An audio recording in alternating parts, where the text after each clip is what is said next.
Beautiful, lovely gamers. My name is Jonal. Today we are talking about Widowmaker aim guide, talking about more how you aim different aim style, when you should do different styles of aiming and stuff like that. Also, in the end, talking more about how you can less get hit yourself while you're aiming, which really comes into help against something like a Widow versus Widow battle, which is getting more and more into the meta. You know, a lot of time you can't really get to the Widow. Her position would be way too far back, especially if the enemy team plays something like a dive, and they will really go on to all the time. So picking a Genji can actually be very hard to counter the Widow, because a lot of time you're not allowed to close the space, and therefore being able to be a good Widowmaker yourself can be incredible valuable.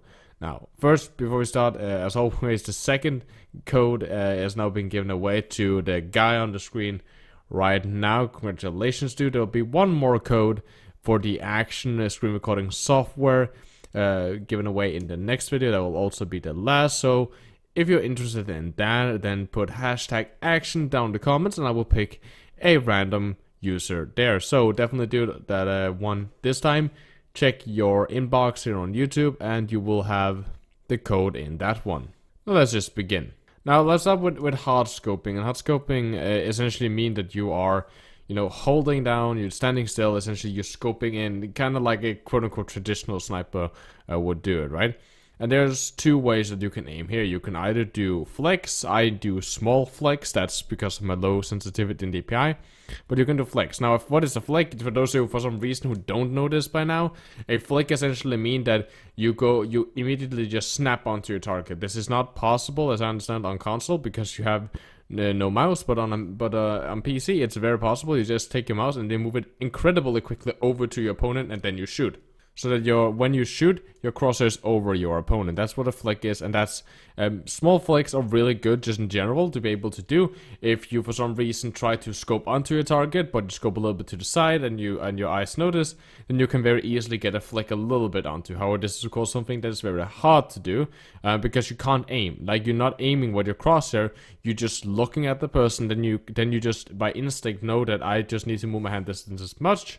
And then you do that movement, and then your crosshair gets right on the guy. So it's very hard to do, but it's definitely something to practice if you want to be a good Widowmaker, or in general just a good hit scan player. This is useful, of course, on longer ranges, on more fancy jump shots, which we're going to talk a little bit about in this video, but also in close quarters. This is normally when you're close quarter what you will use, because it's so hard to keep track of your opponent in that range. So what you want to do is, when you barely see them, a lot of time your crosshair will not be over them when they're barely inside your crosshair, but then you do a very small adjustment with your mouse and instantly snap onto them before they have time to move out of your line of sight. So in close quarter, this is normally what you guys will be doing. Then we have track aim, and track aim is of course, well, what normally people try to do with most things, right? Essentially trying to follow your target with your mouse and then you shoot. Right, where flick aim is that you might kind of like snap onto it. Essentially, you can also think about flick aim with a Widowmaker to be just an incredibly fast version of a track aim, right? So here you just kind of just try to follow your opponent with your mouse and then shoot whenever you have a good shot. Used more for longer ranges, really hard to use in closer ranges, but definitely also valuable. I know some people that like this, some people don't. I know some people that almost only does flicks. I do a hybrid where I track when I see the possibility of tracking, and then I flick when I see the possibility of flicking. And that's just how I do it, but if you should learn one and really focus on one, then learn getting in flex, because tracking is not really that hard. So this is way better for longer range shot compared to close quarter. You don't really want to try to track anyone in CQB. Then we go to what I like to do a lot with Widowmaker. That's quickscoping, or what I call quickscoping. And essentially that means that while we flick, we were talking about hardscoping now. So essentially you're standing, for example, on top of a high ground with no one contesting you, no one is shooting at you. You're not afraid of it getting hit, and then you're just standing there, scoped in, ready to fire, and then you either flick or you track onto your target. Quickscoping is where you scope, and then you barely get it up to enough damage to one shot with a headshot, for example, or to full shot. You fire that shot, and then you unscope immediately and start moving, and then you scope again, and then you continue to do this all the time. That is essentially quickscoping. Different way of doing this: you can quickscope straight onto the guy. When you scope, your crosshair gets directly onto your opponent and then you fire almost immediately, or you can scope you know, approximately towards the guy, and then you can flick straight onto the guy. These are very better for, you know, if you're about to get hit, or it's a very, you know, situation where you really can't stand still. Quickscoping is what you will be doing in those fights. And they also work really great in close combat because, you know, you'll get chased by a Genji or whatever, you assault rifle him a little bit, you create a little bit distance. You don't have time to hardscope because he can land headshots. So in that close combat, when you want to try to get a charged shot onto him, you just saw it, for example, burn deflect.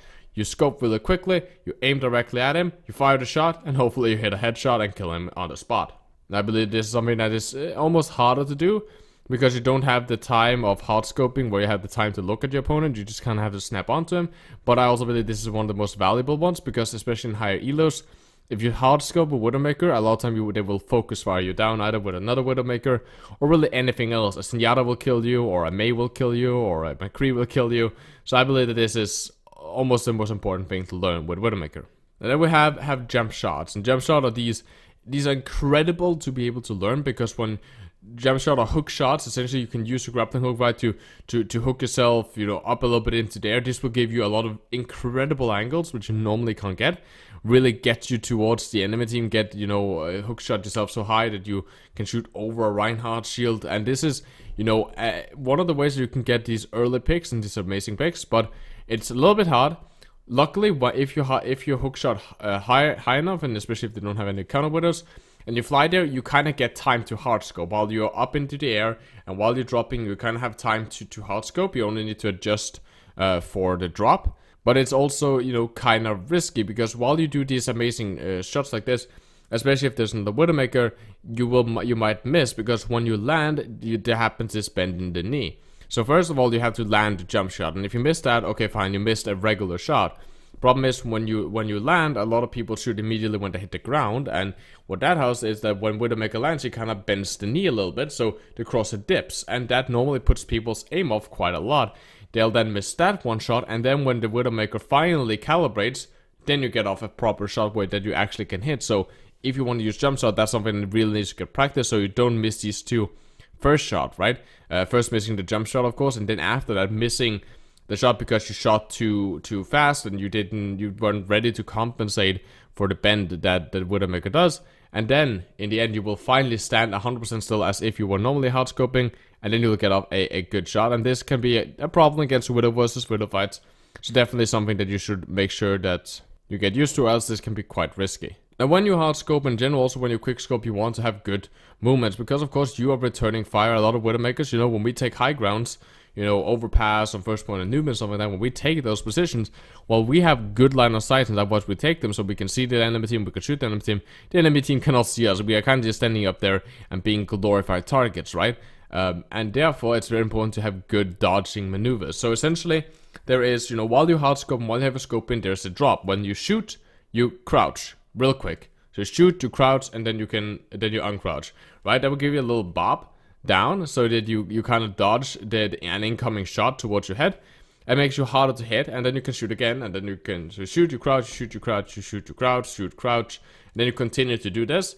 While the hardscope in general, and it will make you harder to hit. Also, if you quickscope, you know, you quickscope, you shoot, you bob down so they miss whatever shot they try to retaliate with, and then you're good to go. The other thing is to jump in between shots is something that, you know, while you shouldn't overdo it and always 100% do it, there's something that's very nice to, you know, jump in between shot. That's what I like to do is I shoot, then I crouch, so I bob down a little bit, then I unscope, I jump to the side, and I shoot, I crouch, I unscope, I jump to the side, and then I continue that pattern. With some variation, right? Like, for example, you can strafe while you are hardscoping, so you strafe a little bit. So also when you crouch down, you get a little bit extra strafe in that and stuff like that, so you can increase that, right? Because while you are scoping, you don't really move that much, so the strafing isn't really going to put off your aim at all. But it might help putting off the enemy's aim. But that's definitely, you know, how you increase at least your survivability, especially against, you know, other windows, and especially if you're in lower elos, you know, diamond below, even a diamond, you know, getting a really good enemy widow to really shoot at you, it can be very hard for them as soon as you start doing something like that, while moving a little bit to the side, while you hardscope and crouch a little bit down. A lot of time makes it incredibly hard for them to land that precision headshot, especially on the longer ranges, which hopefully will keep you alive. Now, so that's been a video where we cover, you know, hardscoping with both flex and track aim. We also covered quickscoping and how you can use that to your advantage and really get some good rhythm into that quickscoping, but especially, you know, quickscoping with a little bit of flex. Talking about the jump shots, you know, that you want to, of course, land these, and it can be really good for angles, but also be risky because when you land, it gets that bend in the knee, so it really does put your aim off from time to time. And also how to strafe where you want to, you know, a lot of time you want to crouch after a shot just to make you a little bit harder to hit. Of course, you can strafe while hardscoping if you want to, and also you can jump to the side after each shot to, you know, put off the enemy's position a little bit, because if you just hardscope all the time, it's very easy to get a clean headshot right off. Now, if you want to enter the giveaway, as I said, for the action screen recording software, then definitely put hashtag action into your comment, or just comment it down in the comment section, and like in this video, and also subscribe to the channel if you like what I do here, because it really means a lot. Anyway, guys, I hope that you enjoyed. As always, guys, my name has been Jonal. Stay positive and keep the enemy in your crosshair.